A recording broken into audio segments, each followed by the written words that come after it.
நமோ பகவதே வாசுதேவாய. பகவத்கீதை இரண்டாவது அத்தியாயம் 31வது ஸ்லோகம். ஸ்வதர்மம் அபி சாவேக்ஷ்ய ந விகம்பிதுமர்ஹசி தர்ம்யாத்தி யுச்சாத் ஸ்ரேயோன்யத் க்ஷத்ரியஸ்ய ந வித்யதே.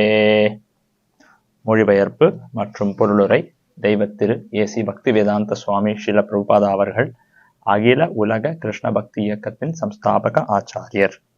ஸ்வதர்மம் ஒருவனுக்குரிய சுய தர்மங்கள், அபி கூட, ச அவற்றையும், அவேக்ஷ்ய எண்ணி, ந என்றுமில்லை, விகம்பித்தும் தயங்க, அர்ஹசி உனக்கு தகுதி, தர்ம்யாத் தர்மத்திற்காக, ஹி நிச்சயமாக, யுத்தாத் போரிடுதலை காட்டிலும், ஸ்ரேயா சிறந்த கடமை, அந்யத் வேறேதும், க்ஷத்ரியஸ்ய க்ஷத்ரியனுக்கு, ந இல்லை, வித்யதே இருப்பது.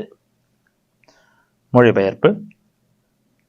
க்ஷத்ரியன் என்ற முறையில் உனக்கென்று உரிய கடமையை பற்றி கருதும்போது தர்மத்தின் கொள்கைகளுக்காக போர் புரிவதை காட்டிலும் வேறு சிறந்த கடமை உனக்கில்லை. எனவே தயங்க தேவையில்லை. பொருளுரை. சமுதாய அமைப்பின் 4 பிரிவுகளில் சிறப்பான நிர்வாகத்திற்காக இருக்கக்கூடிய 2ஆம் பிரிவினர் க்ஷத்ரியர் என்று அழைக்கப்படுகின்றனர். க்ஷத் என்றால் தீங்கு என்றும், திராயதே என்றால் பாதுகாப்பளிப்பது என்றும் பொருள். தீங்கிலிருந்து பாதுகாப்பவர் க்ஷத்ரியர் என்று அழைக்கப்படுகிறார். க்ஷத்ரியர்கள் காடுகளில் வேட்டையாடுவதற்கு பயிற்சி அளிக்கப்படுகின்றனர். க்ஷத்ரியன் காட்டிற்கு சென்று புலியிடம் நேருக்கு நேர் சவால் விட்டு தனது கத்தியை கொண்டு அதனுடன் சண்டையிடுவான். புலி கொல்லப்பட்டவுடன் அரசு மரியாதையுடன் அது அடக்கம் செய்யப்படும். ஜெய்ப்பூர் அரச வம்சத்தினரால் இவ்வழக்கம் இன்றும் அனுஷ்டிக்கப்படுகிறது. க்ஷத்ரியர்களுக்கு விசேஷ பயிற்சி அளிக்கப்படுகிறது. ஏனெனில் தர்மத்தின் அடிப்படையிலான போர் சில நேரங்களில் அத்தியாவசியமாகிறது. எனவே சந்நியாசம் என்று அழைக்கப்படும் துறவு வாழ்வை நேரடியாக ஏற்றுக்கொள்வது க்ஷத்ரியனுக்கு உரியதன்று. அரசியலில் அகிம்சை என்பது ஒரு தந்திரமே ஒழிய கொள்கையோ உண்மை நியதியோ ஆக முடியாது. அறநெறி நூல்களில் பின்வருமாறு கூறப்பட்டுள்ளது. ஆகவேஷு மிதோ அந்யோன்யம் ஜிகாம்ஷந்தோ மஹீக்ஷிதா யுத்தமானா பரம் சக்தியா ஸ்வர்க்கம் யாந்தி அபரான்முகாஹ யஜ்ஞேஷு பசவோ பிரம்மன் ஹன்யந்தே சததம் த்விஜைஹி சம்ஸ்கிருதா கிலமந்திரைஷ்ச தேபி ஸ்வர்க்கம் அவாப்னுவன். யாகத்தில் விலங்குகளை பலியிடும் அந்தணன் ஸ்வர்கலோகங்களை அடைவது போல க்ஷத்ரியனானவன் தன் மீது பொறாமை கொண்ட மன்னனை எதிர்த்து போர் புரிவதால் மரணத்திற்கு பின் ஸ்வர்கலோகங்களை அடையும் தகுதியை பெறுகிறான். எனவே யாகத்தீயில் மிருகங்களை கொல்வதோ, அற நியதிப்படி போர்க்களத்தில் கொலை புரிவதோ வன்முறையாக கருதப்படக்கூடாது. ஏனெனில் இச்செயல்களின் அற கொள்கைகளால் எல்லோரும் நன்மையே அடைகின்றனர். ஒரு இனத்திலிருந்து மற்றொரு இனத்திற்கு படிப்படியாக செல்லாமல் யாகத்தில் பலியிடப்படும் மிருகம் உடனேயே மனித பிறவியை அடைகின்றது. அதனை பலியிடும் அந்தணரும் மேலுலகங்களை அடைகின்றனர். அதுபோல போர்க்களத்தில் உயிரை விடும் க்ஷத்ரியரும் மேலுலகங்களை அடைகின்றனர். 2 விதமான கடமைகள் ஸ்வதர்மங்கள் இருக்கின்றன. முக்தி அடையாதவன் தான் பெற்றுள்ள உடலை சார்ந்த கடமைகளை அறக்கொள்கைகளின் அடிப்படையில் முக்தி பெறுவதற்காக செயலாற்ற வேண்டும். முக்தி பெற்ற பின் அவனது ஸ்வதர்மம் கடமை உடல் சார்ந்த வாழ்வை அடிப்படையாக கொள்ளாமல் ஆன்மீகமாக மாறிவிடுகின்றது. உடல் சார்ந்த வாழ்வில் அந்தணருக்கும் க்ஷத்ரியனுக்கும் சில குறிப்பிட்ட கடமைகள் உள்ளன. அவை தவிர்க்க முடியாதவை. ஸ்வதர்மம் என்பது கடவுளால் விதிக்கப்படுவதாகும். இது 4ஆம் அத்தியாயத்தில் விளக்கப்படும்.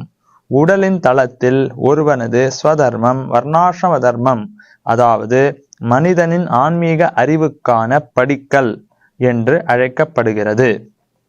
மனித கலாச்சாரம் வர்ணாசிரம தர்மத்திலிருந்துதான் அவரவருடைய உடலின் இயற்கைகளை பொறுத்த கடமைகளிலிருந்துதான் தொடங்குகின்றது. எந்த துறையாக இருந்தாலும் உயர் அதிகாரிகளின் வழிகாட்டலின்படி தனக்குரிய கடமைகளை நிறைவேற்றுவதன் மூலம் ஒருவன் வாழ்வின் உயர்ந்த நிலைக்கு தன்னை உயர்த்தி கொள்ள முடியும். ஓம் அஜ்ஞானதிமிராந்தஸ்ய ஞானாஞ்சனசலாகயாத் சக்ஷுருன்மீலிதம் ஏன தஸ்மை ஸ்ரீ குரவே நமः. नमः ओम विष्णुपादाय कृष्णप्रेष्ठाय भूतले श्रीमते भक्तिवेदांत स्वामिनिति नामिने. नमस्ते सारस्वते देवे गौरवाणी चारिणे निर्विशेष शून्यवादी पाश्चात्य देशतारिणे. जय श्री कृष्ण चैतन्य प्रभु नित्यानंद श्री अद्वैत गदाधर श्रीवासदि गौरभक्तवृंदा. हरे कृष्णा कृष्ण कृष्ण हरे हरे, हरे राम राम राम हरे हरे. வணக்கம். ஹரே கிருஷ்ணா. பகவத்கீதை 2வது அத்தியாயம் 31வது ஸ்லோகம். சத்திரியன் என்ற முறையில் உனக்கென்று உரிய கடமையை பற்றி கருதும் போது தர்மத்தின் கொள்கைகளுக்காக போர் புரிவதைக் காட்டிலும் வேறு சிறந்த கடமை உனக்கில்லை, எனவே தயங்க தேவையில்லை. அதாவது கிருஷ்ணர் சொல்றார், ஸ்வதர்மம் அபிச்சாபேக்ஷ்ய நவிகம்பித்தும் ஹசி தர்மியாத்தி யுத்தாட்சேயோ அந்யத் க்ஷத்ரியஸ்ய வித்யதே. தொடர்ந்து பகவான் ஸ்ரீ கிருஷ்ணரின் உபதேசங்கள் அர்ஜுனனுக்கு கொடுக்கப்படுகின்றன. இந்த ஸ்லோகத்துல பகவான் ஸ்ரீ கிருஷ்ணர் அர்ஜுனன் ஒரு சத்திரியன் என்ற அடிப்படையில் அர்ஜுனனுக்கு சில கடமைகள் உள்ளன, அந்த கடமையை செய்வதுதான் அர்ஜுனனுக்கு நன்மையை கொடுக்கும் என்று இங்க விளக்கம் கொடுக்கிறார். நாம ஏற்கனவே பல தடவை இந்த பகவத்கீதை சொற்பொழிவுகளில் பேசியிருக்கோம். இந்த பகவத்கீதை என்பது 5000 வருஷங்களுக்கு முன்பு குருக்ஷேத்திரம் என்கின்ற போர்க்களத்துல பகவான் ஸ்ரீ கிருஷ்ணரால் அர்ஜுனனுக்கு உபதேசிக்கப்பட்டது. அந்த சமுதாய கட்டமைப்பு, அதாவது 5000 வருஷத்துக்கு முன்னாடி சமுதாயம் எப்படி இருந்தது அப்படின்னு கேட்டா, சமுதாயம் உலகம் இந்தியா மட்டும் இல்ல, நம்ம கவனமா மனசுல இந்த விஷயத்தை வச்சுக்கணும். இன்னைக்கு நாம இந்தியா அப்படின்னு ஒரு குறிப்பிட்ட நிலப்பரப்பை சொல்றோம், ஆனா 5000 வருஷத்துக்கு முன்னாடி உலகமே பாரத தேசம் என்று அழைக்கப்பட்டது. உலகத்தில் இருக்கும் யூரோப், ரஷ்யா, ஆப்பிரிக்கா மற்றும் Afghanistan, Pakistan, south east Asia, Japan, China, இந்த எல்லா தேசத்திலும் எல்லா இடங்களிலும் சனாதன தர்மம்தான் மக்களால் வழிபடப்பட்டது. அப்போ இருந்த சூழ்நிலையில சமுதாயத்துல கட்டமைப்பு எப்படி இருந்ததுன்னா, சமுதாயத்தின் மக்கள் 4ஆக பிரிக்கப்பட்டனர். இந்த கட்டமைப்புக்கு பேரு வர்ணாசிரம தர்மம் என்று பேர். வர்ணாசிரம தர்மம் அப்படின்னு சொன்னாலே இன்னைக்கு இருக்கிற மக்களுக்கு, இன்னைக்கு இருக்கிற மாடர்ன் எஜுகேட்டட் பர்சனுக்கு மனசுல என்ன வருதுன்னா, இது ஒரு ஜாதி கட்டமைப்பு, மக்களை உயர் ஜாதி கீழ் ஜாதி அப்படிங்கிற ஒரு கட்டமைப்புக்குள்ள வச்சு இதனால பல துஷ்பிரயோகங்கள் நடந்திருக்கு, இதனால மக்களுக்கு பல பிரச்சனைகள் ஏற்பட்டிருக்கு. அதனால வர்ணாசிரமங்கிற வார்த்தையை கேட்கறது கூட மக்களுக்கு இன்னைக்கு பிடிக்கிறது இல்லை. அது உண்மைதான். கடந்த 5000 வருஷத்துல இந்த வர்ணாசிரம தர்மத்தின் அடிப்படையில பல அநீதிகள் நடந்திருக்கு சமுதாயத்துல. ஆனா 5000 வருஷத்துக்கு முன்னாடி சமுதாயம் எப்படி இருந்ததுன்னா, வர்ணாசிரம தர்மம், அதாவது சமுதாயம் 4ஆக பிரிக்கப்பட்டது. இந்த பிறவியின் அடிப்படையில் இல்ல, ஆனால் குணத்தில் அடிப்படையில் அப்படிங்கிற விஷயத்த நாம தெரிஞ்சுக்கணும். பகவத்கீதையில 4வது அத்தியாயத்துல பகவான் ஸ்ரீ கிருஷ்ணன் இதை எடுத்து சொல்றார். சாதுர்வர்ணியம் மயா சிருஷ்டம் குணகர்ம விபாகசஹ. சாதுர்வர்ணியம், இந்த சமுதாய கட்டமைப்பு, 4 பிரிவுகள், பிராமணர்கள், சத்திரியர்கள், வைஷ்யர்கள், சூத்ரர்கள் என்கின்ற இந்த கட்டமைப்பு, இந்த பிரிவு சாதுர்வர்ணியம் மயா சிருஷ்டம். பகவான் சொல்றார், என்னால் சிருஷ்டிக்கப்பட்டது. என்ன அடிப்படையில? குண கர்ம விபாகசஹ. குணத்தின் அடிப்படையில் மட்டும் கர்மா, செயல்கள், எந்த மாதிரி ஒரு செயல்களுக்கு ஒரு மனுஷனுக்கு நேச்சுரல் இன்க்ளினேஷன் இருக்கு அப்படிங்கிற அடிப்படையில இந்த பிரிவு ஏற்படுத்தியிருக்கிறேன். இப்ப மயா சிருஷ்டம், என்னால் ஏற்படுத்தப்பட்டன அப்படின்னு பகவான் ஸ்ரீ கிருஷ்ணர் சொல்றார். அப்ப வர்ணாசிரமம் அப்படிங்கிறது மக்களின் நன்மைக்காக பகவானால் நியமிக்கப்பட்ட ஒரு கட்டமைப்பு. இதை நாம தெரிஞ்சுக்கிறதுக்கு மனித வாழ்க்கையோட சிறப்பு என்ன, மனித வாழ்க்கை விலங்குகளோட ஒப்பிடும்போது எந்த விதத்துல உயர்ந்தது, மனித வாழ்க்கையின் நோக்கம் என்ன அப்படிங்கிறத நாம புரிஞ்சுக்கணும். நம்மளுடைய வேதம், சாஸ்திரங்கள், இதிகாசங்கள், புராணங்கள் எல்லாமே என்ன சொல்றதுன்னா, மனிதனாக பிறவி எடுத்திருக்கும் நாம் அனைவருமே நமக்கு ஒரு உயர் கொள்கை உள்ளது. மனிதர்களாகிய நாம் நம்மால் சில விஷயங்களை புரிஞ்சுக்க முடியும், சில விஷயங்களை பத்தி ஆலோசிக்க முடியும், சில விஷயங்களை பத்தி சிந்திக்க முடியும். மற்ற விலங்குகளால அது முடியாது. ஹிதோபதேசம் அப்படின்னு ஒரு சாஸ்திரம் இருக்கு. அந்த ஹிதோபதேசத்துல ஒரு ஸ்லோகம் இருக்கு. ஆஹார நித்ர பய மைதுனம் சாமானிய வேதத் பசுபி நராணாம் தர்மோஹி ஏகோ அதிகோ விசேஷா தர்மே விஹீனா பசுஹி சமானஹா அப்படின்னு ஹிதோபதேசம் சொல்றது. இதற்கு என்ன அர்த்தம்னு கேட்டா, ஆஹார நித்ர பய மைத்துனம். ஆகாரம்னா சாப்பிடுறது. சாப்பிடுறது நமக்கும் சரி, விலங்குகளுக்கும் சரி, மிருகங்களுக்கும் சரி, சாப்பிடுறது, பசி அப்படிங்கிற ஒரு விஷயம் ரெண்டு பேருக்குமே உண்டு. நாமளும் சாப்பிடுறோம், மிருகங்களும் சாப்பிடுறது. ஆகார நித்ரனா தூக்கம். நமக்கும் தூக்கம் வருது, மிருகங்களுக்கு, பறவைகளுக்கு, பட்சிகளுக்கு, பூச்சிகளுக்கு அதுக்கும் தூக்கம் வருது. அப்ப சாப்பாடு, தூக்கம், ஆகார நித்ர. பயம்னா ஏதாவது ஒரு பிரச்சனை வந்ததுன்னா, நமக்கு உயிருக்கு ஒரு ஆபத்து வந்ததுன்னா, நம்மளுடைய எக்ஸிஸ்டன்ஸுக்கு ஏதாவது ஒரு இக்கட்டான சூழ்நிலை வந்ததுன்னா நம்மளை தற்காத்து கொள்வது அப்படிங்கிற ஒரு குணமும் நமக்குள்ள இயல்பாகவே இருக்கு. நமக்கும் இருக்கு, விலங்குகள், மிருகங்களுக்கும் இருக்கு. அப்ப ஆகார நித்ர பய மைத்துனம். மைத்துனம்னா ரீப்ரொடக்ஷன், குழந்தைகள் பெற்றுக்கொள்வது, நம்மளுடைய சந்ததிய வம்சத்தை அதிகரிப்பது. இதுவும் நமக்கு உண்டு. மனித குலத்திலையும் நாம் குழந்தை பெற்றுக்கொள்கிறோம். மிருகங்கள், பறவைகள், பூச்சிகள் அதுவும் குழந்தை பெற்றுக்கொள்கின்றன. அப்ப ஆகார நித்ர பய மைத்துனம், இந்த 4 விஷயங்கள் நமக்கும் சரி, மிருகங்களுக்கும் சரி சரிசமமான ஒரு விஷயம். இந்த ஒரு கண்ணோட்டத்திலேருந்து பார்த்தா நாமும் மிருகங்களும் சரிசம நிலையில தான் இருக்கும். ஆனால் தர்மோஹி ஏகோ அதிகோ விசேஷா, தர்மம் அப்படிங்கிற ஒரு விஷயத்துல மட்டும்தான் மனிதன் மிருகங்களோட ஒப்பிடும்போது உயர்ந்தவனாக இருக்கிறான். அதாவது நாம் யார், கடவுள் யார், நமக்கும் கடவுளுக்கும் என்ன சம்பந்தம், இந்த உலகத்துல நாம ஏன் படைக்கப்பட்டிருக்கோம், மறுபிறவின்னு ஒண்ணு இருக்கா, பாவம்னா என்ன, புண்ணியம்னா என்ன, ஏன் இந்த உலகத்துல நமக்கு கஷ்டம் வருது, நல்லவனா இருக்கிறவன் ஏன் கஷ்டப்படுறான், கெட்டவனா இருக்கிறவன் ஏன் நல்லா சந்தோஷமா அனுபவிக்கிறான், இப்படிப்பட்ட தத்துவ ரீதியான விஷயங்களை ஆலோசித்து, சிந்தித்து, விவாதித்து புரிந்து கொள்வதற்கான உயர் அறிவு மனிதனுக்கு மட்டும்தான் உள்ளது. ஆகவே மனித வாழ்க்கை என்பது கடவுளை அடைவதற்காகத்தான் கொடுக்கப்பட்டுள்ளது. இது தெளிவா புரிஞ்சுக்கணும். அப்ப மனித வாழ்க்கையில, மனித சமுதாயத்தில் இருக்கும் எல்லா மனிதர்களும் கடவுளை, இறைவனை அடைய வேண்டும் என்றால் அதற்கு ஒரு கட்டமைப்பு, ஒரு ஸ்ட்ரக்சர் தேவைப்படுகிறது. அந்த கட்டமைப்பு தான் வர்ணாசிரம தர்மம். வர்ணாசிரம தர்மம் எதற்காக சமுதாயத்துல பகவானால் கொடுக்கப்பட்டுள்ளதுன்னு கேட்டா, மக்கள் அனைவரும் ஆன்மீக ரீதியாக முன்னேறுவதற்காக நான் யார், கடவுள் யார், எனக்கும் கடவுளுக்கும் என்ன சம்பந்தம், இந்த உலகத்தில் நான் ஏன் படைக்கப்பட்டுள்ளேன், கடவுள் இந்த உலகத்தை எதற்காக படைத்திருக்கிறார், உண்மையான சந்தோஷம் எது, மோட்சம்னா என்ன, முக்தினா என்ன, எல்லா பிரச்சனைகளிலிருந்தும் விடுபடுவது எப்படி, இப்படிப்பட்ட உயர் விஷயங்களை அடைவதற்குத்தான் மனித வாழ்க்கை. அதற்கு உதவுவதற்காக பகவானால் நியமிக்கப்பட்ட ஒரு கட்டமைப்பு தான் வர்ணாசிரம தர்மம். இந்த வர்ணாசிரம தர்மம் எப்படி செயல்படுறது, எப்படி கட்டமைக்கப்படுகிறது அப்படின்னு கேட்டா, சமுதாயம் 4 பிரிவுகளாக பிரிக்கப்பட்டுள்ளது. அந்த 4 பிரிவுகள் பிராமணர்கள், சத்திரியர்கள், வைஷ்யர்கள், சூத்ரர்கள். இதற்கு என்ன அர்த்தம் அப்படிங்கிறத பார்ப்போம்.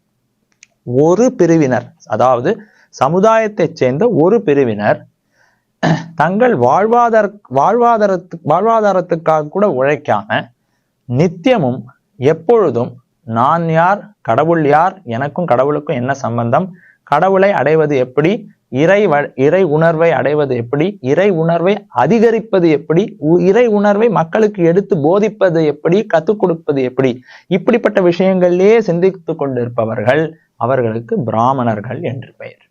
இது ஒரு குறிப்பிட்ட சமூகமோ, இல்லை இது ஒரு குறிப்பிட்ட ஜாதியோ, இல்ல பிறவியினால் மட்டுமே அடையப்படும் தகுதியோ கிடையாது. இது ஒரு குறிப்பிட்ட குணம். அதாவது மனித சமுதாயத்தில் சில பேர் அவர்கள் மனசுல கடவுளை பற்றி தெரிந்து கொள்ள வேண்டும், ஆன்மீகத்தை பற்றி தெரிந்து கொள்ள வேண்டும் அப்படிங்கிற ஆர்வம் பொதுவாகவே சில பேருக்கு அதிகமாக உண்டு. நம்மளே பார்த்திருப்போம், இயல்பாகவே பார்த்திருப்போம். மனித சமுதாயத்தில் இன்னைக்கு கூட சில பேருக்கு ஆன்மீகத்துல ரொம்ப அதிகமான ஈடுபாடு உண்டு, சில பேருக்கு ஈடுபாடே கிடையாது. அப்ப ஆன்மீகத்தில் மிகவும் அதிகமாக ஈடுபாட்டு இருக்கிற ஒரு மனிதன் அவன் பிராமணனாக பயிற்சி பெற தகுதி உடையவனாக இருக்கிறான். ஏன்னா ஒரு பிராமணனுடைய சிந்தனை எப்பவுமே எப்படி இருக்கும்னா, பிராமணன் அப்படிங்கிற வார்த்தைக்கே ஒரு டெபினேஷன் இருக்கு. பிரம்ம ஜானாதி இது பிராமணஹா, பரபிரம்மனை அடைந்தவன், பரபிரம்மனை அறிந்து கொண்டவன் பிராமணன் என்று பெயர். அப்போ ஒரு பிராமணனுடைய சிந்தனை எப்படி இருக்குன்னா, எப்ப பார்த்தாலும் கடவுள்னா யாரு, நான் யாரு, எனக்கும் கடவுளுக்கும் என்ன சம்பந்தம், நான் இந்த உலகத்துல ஏன் பிறவி எடுத்திருக்கேன், பாவம் ஏன் ஏற்படுறது, புண்ணியம் ஏன் ஏற்படுறது, ஏன் நாம இந்த உலகத்துல கஷ்டப்படுறோம், இப்படி தத்துவ ரீதியாகவே சிந்தித்து கொண்டிருக்கும் ஒரு பிரிவினர் பிராமணர்கள் என்று பெயர். இந்த பிரிவினரான பிராமணர்கள் அவர்களுக்கு தங்கள் வாழ்வாதாரத்தை சம்பாதித்துக் கொள்வதற்கு கூட நேரம் கிடையாது. அந்த அளவுக்கு இறை உணர்வில் மூழ்கி இருப்பவர்கள் பிராமணர்கள். இவர்கள் சமுதாயத்தை வழிநடத்த வேண்டும். அதுதான் வர்ணாசிரம தர்மம். ஏன் வழிநடத்த வேண்டும் அப்படின்னு கேட்டா, ஏன்னா மனித சமுதாயத்தின் கொள்கையே இறைவனை அடைவதுதான் இல்லையா? இப்ப ஸ்கூல்ல கூட காலேஜ்ல கூட யாரு ஃபர்ஸ்ட் மார்க் எடுக்கிறானோ, எவர் ஒருத்தர் ஒரு சப்ஜெக்ட ரொம்ப எக்ஸ்பர்ட்டா ரொம்ப நல்லா படிச்சிருக்காரோ, 100க்கு 100 மார்க் யார் வாங்கியிருக்காரோ அவர் தான் ஆசிரியரா வர முடியும் இல்லையா? ஏன்னா அந்த சப்ஜெக்டை பத்தி அவருக்கு முழுசான ஒரு விஷயம் தெரியும். அப்ப ஃபர்ஸ்ட் ரேங்க் எடுத்த ஒரு ஸ்டூடெண்டால தான் நாளைக்கு போய் அந்த ஒரு ஸ்கூல்லையோ ஒரு காலேஜ்லயோ ஒரு யூனிவர்சிட்டிலையோ ப்ரொஃபஸராக இருக்க முடியும். ஏன்னா அந்த சப்ஜெக்டை பத்தின ஃபுல் நாலேஜ் அவருக்கு இருக்கு. அதே மாதிரி எந்த ஒரு மனுஷன் இறை உணர்வில் எப்பொழுதும் ஆழமாக தன்னை ஈடுபடுத்தி கொண்டுள்ளானோ, தனது வாழ்க்கையே இறைவனை அடைவதற்காக அர்ப்பணித்துக் கொண்டுள்ளானோ அவன் பிராமணன். இந்த ஒரு பிரிவினருக்கு பேர் பிராமணன். இந்த பிரிவு தான் சமுதாயத்தை வழிநடத்த வேண்டும். ஏனென்றால் மனித சமுதாயத்தின் நோக்கமே இறைவனை அடைவதுதான். அதனால வர்ணாசிரம தர்மத்துல முதல் கட்டத்துல பிராமணர்கள் வைக்கப்படுகிறார்கள். ஏன்னா அவர்களுக்கு உலக விஷயத்துல இன்ட்ரெஸ்டே கிடையாது. உலக சம்பந்தப்பட்ட விஷயத்துல அவர்களுக்கு எந்த ஈடுபாடும் கிடையாது. எப்ப பார்த்தாலும் இறைவனை பற்றி சிந்தித்து கொண்டு இறைவனை புகழ்வது எப்படி, இறைவனை அறிந்து கொள்வது எப்படி, இறைவனை பற்றி மக்களுக்கு எடுத்து சொல்வது எப்படி, இப்படிப்பட்ட செயல்களிலேயே எப்பொழுதும் ஈடுபட்டு கொண்டிருக்கிறவர்களுக்கு பிராமணர்கள் என்று பெயர். பிராமணர்களோட கடமைகள் கூட வேதத்துல விதிக்கப்பட்டுள்ளது. பఠன பாடன யஜன யாஜன தான பிரதிகிரகா. வேதத்தை படிப்பது, வேதத்தை கற்றுக் கொடுப்பது. யஜன யாஜன, யாகம் என்றால் இறைவனை திருப்திப்படுத்துவதற்காக செய்யக்கூடிய செயல்கள். அப்படிப்பட்ட யாகத்தில் ஈடுபடுவது, யாகத்தில் மக்களை எல்லோரும் இறை பணியில் ஈடுபடுத்துவது. இது தான பிரதிகிரகா, தானம் வாங்கிக் கொள்வது, அந்த தானத்தை பொது நலனுக்காக செலவழிப்பது. இதுதான் பிராமணர்களுடைய கடமை. இப்படிப்பட்ட பிராமணர்கள் இந்த வர்ணாசிரம கட்டமைப்பில் முதல் தளத்தில் வைக்கப்படுகிறார்கள். அடுத்த பிரிவினர் சத்திரியர்கள். சத்திரியர்கள் என்றவர்களுக்கும் சில கடமைகள் உள்ளது. முக்கியமாக வரி வசூல் செய்வது, ஆட்சி செய்வது, மக்களை பிரச்சனைகளிலிருந்தும் தீங்கிலிருந்தும் எந்த ஒரு அபாயத்திலிருந்தும் காப்பாற்றுவது. ஏதாவது மக்களுக்கு ஒரு பிரச்சனைன்னு வந்தா உயிரையே கொடுத்து மக்களை காக்க வேண்டிய ஒரு பொறுப்பு சத்திரியர்களுக்கு உண்டு. இப்படிப்பட்ட சத்திரியர்கள் பொதுவாகவே ஆட்சி செய்து கொண்டு, நிர்வாகம் செய்து கொண்டு, மக்களிடமிருந்து வரி வசூல் செய்து அந்த வரியை மக்கள் நலனுக்காக பயன்படுத்தி, இது சத்திரியர்களின் கடமை.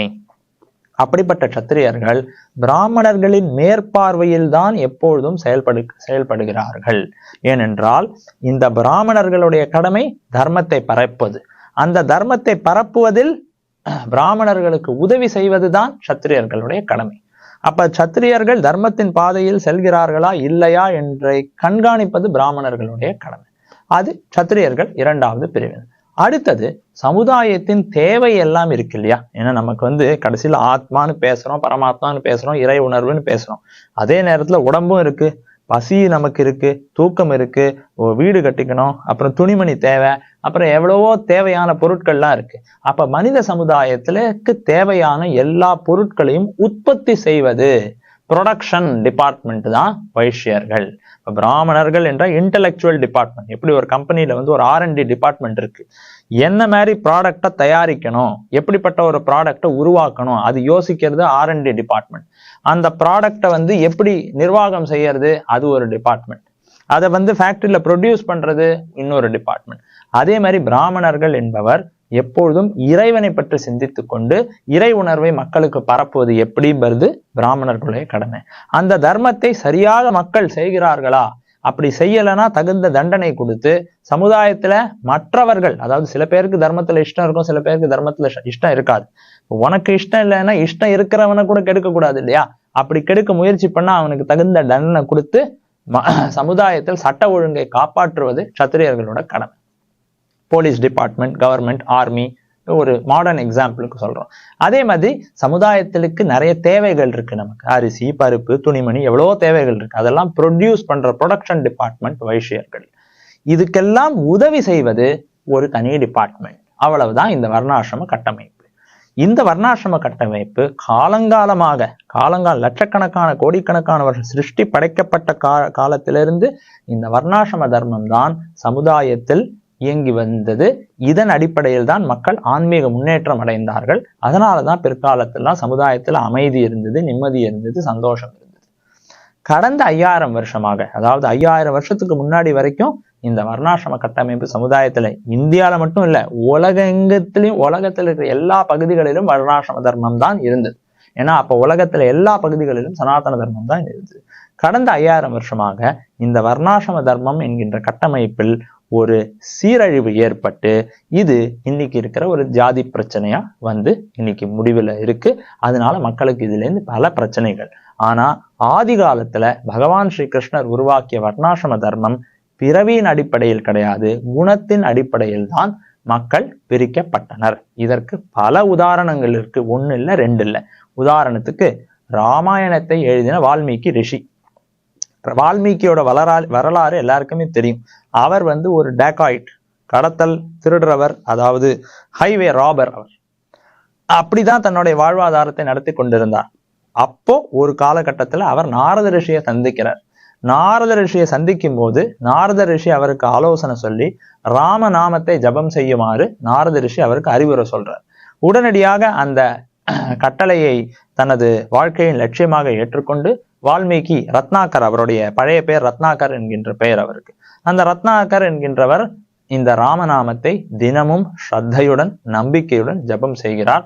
அந்த ஜபத்தின் காரணத்தினால், நாரத ரிஷியின் ஆசீர்வாதத்தின் காரணத்தினால் ஒரு சாதாரண கொள்ளைக்காரனா இருந்த ரத்னாகர் மிகப்பெரிய வால்மீகி ரிஷியாக மாறுறார். அப்ப வால்மீகி ரிஷி பிறப்பால் பிராமணரா, குணத்தால் பிராமணரா என்கிறத நம்மளால தெளிவாக புரிஞ்சுக்க முடியும். இது மாதிரி நம்ம வேத இதிகாச புராணங்களை படிச்சோம்னா பல உதாரணங்கள் உள்ளன. அதாவது பிறவியின் அடிப்படையில் மட்டும் ஒருத்தன் பிராமணனாக சத்திரியாக கருதப்படக்கூடாது. பிறவிக்கு மேல் அவர்கிட்ட அந்த குறிப்பிட்ட குணம் இருக்க வேண்டும். அதனாலதான் பகவத்கீதையில கிருஷ்ணர் சொல்ற குணகர்ம விபாகசா. 18வது அத்தியாயத்துல படிச்சோம்னா பகவத்கீதையில பகவான் ஸ்ரீ கிருஷ்ணர் பிராமணனுக்கு சில குணங்கள்லாம் உண்டு. இதெல்லாம் இவனுடைய குணங்கள். முதல் குணம் என்னவென்றால், எக்காரணத்துக் கொண்டும் எந்த சூழ்நிலையிலும் பிராமணன் பொய் பேச மாட்டான், எப்பொழுதும் உண்மையையே பேசுவான். இது முதல் குணம் பிராமணனுக்கு. இதற்கு உதாரணமாக ஸ்ரீல பிரபுபாத் அவர்கள் மிக அருமையான ஒரு கதை ஒண்ணு சொல்றார். ஜாபாலின்னு ஒரு ரிஷி இருந்தார், மன்னிக்கணும், கௌதம ரிஷின்னு ஒரு ரிஷி இருந்தார். அந்த ரிஷிய சந்திக்கிறதுக்கு ஒரு பையன் வரான். அந்த பையன் வந்து ரிஷி கிட்ட கேட்கறான், ரிஷி அவர்களே, கௌதம ரிஷி அவர்களே, எனக்கு வந்து பிராமணனாக தீட்சை கொடுங்கள் அப்படின்னு. உடனே கௌதம ரிஷி கேட்கிறார், உன்னுடைய அப்பா யார், அப்பா பேர் என்ன, அப்பா யாருன்னு கேட்கிறார். அந்த பையன் எனக்கு தெரியாது, அப்பா யாருன்னு தெரியாது அப்படிங்கிறான். உடனடியா கௌதம ரிஷி சொல்ற, சரி உங்க அம்மா கிட்ட போய் நீ போய் கேட்டுட்டு வா, யார் உன்னுடைய அப்பா அப்படின்னு. அந்த பையன் போறான், அம்மா கிட்ட போய் கேட்கறான், அம்மா என்னோட அப்பா யார் சொல்ல முடியுமா அப்படின்னு. அம்மா பதில் சொல்றா, எனக்கும் உன்னுடைய தந்தை யார் என்பது தெரியாது, ஏனால் நான் வளர்ந்த சூழ்நிலை அது மாதிரி, உன்னை பெற்றவன் யார் என்பது எனக்கு தெரியாது அப்படின்னு அம்மா பதில் சொல்றான். உடனடியாக இந்த பையன் கௌதம ரிஷிட்ட போய் அந்த விஷயத்த சொல்றான், ஐயா என்னுடைய அம்மாவுக்கும் என்னுடைய தந்தை யார் என்று தெரியாது, ஏன்னா எங்க அம்மா வாழ்ந்த சூழ்நிலை அது மாதிரி அப்படின்னு. உடனடியாக கௌதம ரிஷி அவனை பார்த்து சொல்றார், நீ ஒரு பிராமணன், ஏனென்றால் இந்த சூழ்நிலையிலும் நீ உண்மையையே பேசியிருக்க. இந்த உலகத்துல யாருக்குமே எனக்கு என் அப்பா பேர் தெரியாது, எங்க அம்மாவுக்கும் என்னோட அப்பா யார் அப்படிங்கிறது தெரியாதுங்கிற விஷயத்த தைரியமா வெளியில சொல்வதற்கான தைரியம் இந்த உலகத்துல யாருக்குமே இருக்காது. இந்த விஷயத்த அனைவரும் மூடி மறைக்கத்தான் முயற்சி செய்வார்கள். ஆனா அந்த சூழ்நிலையிலும் நீ உண்மையை பேசியிருக்க, அதனால பிராமணனுக்கு உரிய எல்லா குணங்களும் உனக்கு இருக்கு. மிக முதல்ல இருக்க வேண்டிய குணம், அதாவது எந்த சூழ்நிலையும் உண்மை பேச வேண்டிய குணம் உனக்கு இருக்கு. அதனால உனக்கு நான் பிராமண பயிற்சி அளிக்கிறேன், உனக்கு நான் தீட்சை அளிக்கிறேன் அப்படிங்கிற வரலாறு இந்த கதை இருக்கு. இந்த கதையை, இந்த சம்பவத்தை ஸ்ரீல பிரபுபாத் அவர்கள் ஒரு சொற்பொழிவுல எடுத்து சொல்றார். அப்ப ஒரு விஷயத்தை நாம தெளிவா புரிஞ்சுக்கணும். பிராமணன், சத்திரியன், வைஷ்யன், சூத்ரன் அப்படிங்கிற இந்த கட்டமைப்பு பிறவியின் அடிப்படையில் மட்டும் கிடையாது, குணத்தின் அடிப்படையில் தான் செயல்பட்டு வந்தது. கடந்த 5000 வருஷமாக கலியுகத்தின் பிரபாவத்தின் காரணத்தினால இப்படிப்பட்ட ஒரு தெய்வீக கட்டமைப்பு சீரழிந்து இன்னைக்கு இருக்கிற ஒரு ஜாதி கட்டமைப்பா மாறி இருக்கு. அதனால எவ்வளவு பிரச்சனைகள் அப்படிங்கிறது நமக்கு எல்லாருக்குமே தெரியும். அதனால வர்ணாசிரம கட்டமைப்பின் அடிப்படையில் செயல்பட்டு வந்த சமுதாயம், அந்த காலத்து சமுதாயம் 5000 வருஷத்துக்கு முன்னாடி குருக்ஷேத்திர போர்க்களத்திலையும் இப்படிதான் நடந்தது. அப்போ அர்ஜுனன் சத்திரிய பிரிவினரை சேர்ந்தவன். சத்திரியனோட கடமை என்னன்னு கேட்டா, சத் என்றால் தீங்கு என்ற அர்த்தம், திராயதே என்றால் மீட்பவன், காப்பாற்றுபவன் என்ற அர்த்தம். அப்ப சத்திரியா என்றால் தீங்கிலிருந்து காப்பாற்றுபவனுக்கு சத்திரியன் என்று பெயர். அப்ப சத்திரியனோட கடமையே மக்களை தீங்கிலிருந்து காப்பாற்ற வேண்டியது. சத்திரியனோட இன்னொரு கடமை என்றால் போர் அப்படின்னு வந்துட்டா, ஒருத்தர் அவனுக்கு சவால் விட்டா, போருக்கு வா அப்படின்னு சொல்லிட்டா முடியாதுன்னு சத்திரியனால சொல்ல முடியாது.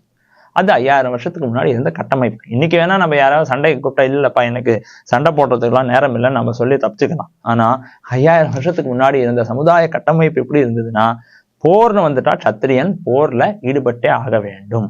அதனாலதான் பகவான் சொல்றார், ஸ்வதர்மம் சாவேக்ஷ அர்ஜுனா, உன்னுடைய ஸ்வதர்மம், நீ ஒரு சத்திரியன், போரில் ஈடுபடுவது உன்னுடைய கடமை. இதை விட சிறந்த கடமை உனக்கு எதுவுமே கிடையாது. இதுதான் சத்திரியனோட கடமை. சத்திரியர்கள் என்பது, ஒரு சத்திரியா இருப்பது சாதாரண விஷயம் இல்லை. ஸ்ரீல பிரபுபாத் இந்த பொருளுரையில் சொல்றார், சத்திரியர்கள் எப்படி பயிற்சி செய்வார்கள் என்றால், காட்டுக்கு சென்று ஒரு சிங்கத்தையோ ஒரு புலியையோ நேருக்கு நேர் சந்தித்து சவால் விட்டு அந்த புலியையும் சிங்கத்தையும் தங்களது கையால் கொன்று அதை அடக்கி அந்த அளவுக்கு ஆற்றலும் சக்தியும் படைத்தவர்கள். நீங்க நினைச்சு பார்க்கலாம், ஒரு புலியோட சிங்கத்தோட நேருக்கு நேர் கையால சண்டை போடணும்னா எவ்வளவு சக்தி இருக்கணும் உடம்புல. அப்படிப்பட்ட ஒரு தைரியம், அப்படிப்பட்ட ஒரு மனோபாவம் படைத்தவர்கள் தான் சத்திரியர்கள். இது ஆதி காலத்துல மட்டும் இல்ல, சமீப காலத்துல ராஜஸ்தான்ல ஜெய்ப்பூர்ல இருக்கிற அரசர்கள் கூட ஒரு சில கொஞ்சம் வருஷங்களுக்கு முன்பு கூட இப்படிப்பட்ட ஒரு பயிற்சியில் ஈடுபட்டார்கள் அப்படின்னு ஸ்ரீல பிரபுபாத் அவர்கள் பொருளுரையில குறிப்பிடுறார். அப்ப இதுல இருந்து நாம தெரிஞ்சுக்கலாம், எப்படிப்பட்ட ஒரு தைரியம் உள்ளவர்கள் சத்திரியர்களாக இருக்கணும் அப்படின்னு. அந்த விஷயத்தை தான் பகவான் இங்க எடுத்து சொல்றார். அர்ஜுனா, நீ ஒரு சத்திரியன், போரில் ஈடுபடுவதை விட சிறந்த கடமை உனக்கு கிடையாது. இதைத்தான் எடுத்து சொல்றார். அப்ப அர்ஜுனன் முன் இருக்கும் டைலமா, அதாவது கன்ஃபியூஷன், இக்கட்டான சூழ்நிலை, தர்ம சங்கடம் என்ன என்று கேட்டால், ஒரு பக்கம் அர்ஜுனனை தனது சத்திரிய கடமை இழுக்கிறது. ஏன்னா சத்திரியன் என்கின்ற அடிப்படையில் அவன் போரில் ஈடுபட முடியாது என்று அர்ஜுனனால் சொல்ல முடியாது. அப்ப சத்திரிய கடமையை தான் நிறைவேற்றி ஆக வேண்டும். இன்னொரு பக்கம் குடும்ப பாசம் இழுக்கிறது. ஏன்னா போர்னு வந்தாலும் யாரோட சண்டை போடணும்? பீஷ்மரோட, துரோணாச்சாரியரோட, அஸ்வத்தாமனோட, எல்லோருமே சகோதரர்களின் மைந்தர்கள். பாண்டுவும் திருதராஷ்டிரம் சகோதரர்கள், பாண்டவர்களும் கௌரவர்களும் கசின் பிரதர்ஸ் தான். அப்ப சொந்தக்காரர்களோட போர் புரிய வேண்டிய ஒரு சூழ்நிலையில நான் வைக்கப்பட்டேனே என்றுதான் அர்ஜுனனுடைய தடுமாற்றம். அதுதான் அர்ஜுன் மனசுல இருக்கிற கவலை, பயம் அனைவத்துக்கும் காரணம். அப்ப இதுதான் அர்ஜுனனுடைய தர்ம சங்கடம். சத்திரிய கடமையை நிறைவேற்றுவதா, குடும்ப பாசத்துக்கு முக்கியத்துவம் கொடுப்பதா, என்ன செய்யறது, எந்த பக்கம் முடிவெடுக்கிறதுன்னு தெரியாமல் திண்டாடி கொண்டிருந்த ஒரு சூழ்நிலை தான் அர்ஜுனனின் சூழ்நிலை. இனிமே நாம வரப்போற ஸ்லோகங்கள்ல பார்ப்போம், எப்படி பகவான் ஸ்ரீ கிருஷ்ணரின் திருவடிகளில் அர்ஜுனன் சரணடைந்த காரணத்தினால், பகவான் ஸ்ரீ கிருஷ்ணரின் திருப்திக்காக இந்த போரில் நான் ஈடுபடுவேன் என்கின்ற விஷயத்தை புரிந்து கொண்ட காரணத்தினால், பகவத்கீதையின் உபதேசங்களை புரிந்து கொண்ட காரணத்தினால் அர்ஜுனனால் இந்த தர்ம சங்கடத்திலிருந்து வெளிவர முடிஞ்சது. அதாவது ஒரு பக்கம் சத்திரிய கடமை, இன்னொரு பக்கம் குடும்ப பாசம். எதுக்கு முக்கியத்துவம் கொடுக்கறது? குடும்ப பாசத்தின் அடிப்படையில் சரி போரே வேண்டாம், சண்டையே வேணான்னு போர்க்களத்தை விட்டு ஓடி விடுவதா, இல்ல சத்திரியன் என்கின்ற முறையில் போரில் ஈடுபடுவதா, என்ன செய்யறது என்று தெரியாமல் இருந்த காலகட்டத்துல தான் பகவான் ஸ்ரீ கிருஷ்ணர் அர்ஜுனனுக்கு உபதேசம் கொடுத்தார், பகவத்கீதையின் உபதேசத்தை கொடுத்தார். அந்த பகவத்கீதையின் உபதேசத்தை கேட்ட பிறகு அர்ஜுனன் மனசில் இருக்கும் எல்லா சந்தேகங்களும் தீர்ந்து விட்டன. மிக கான்பிடென்டாக, மிக தைரியத்துடன், மனப்பக்குவத்துடன், எல்லா குழப்பங்களும் நீங்கி போரில் அர்ஜுனன் ஈடுபட்டான் பகவத்கீதையை கேட்ட பிறகு. அப்படி என்னதான் உபதேசம் பகவான் அர்ஜுனனுக்கு உபதேசம் செய்தார் என்கின்ற விஷயத்தை இனிமே இருக்கிற ஸ்லோகங்கள்ல நாம எல்லோரும் பார்ப்போம். வணக்கம். ஹரே கிருஷ்ணா.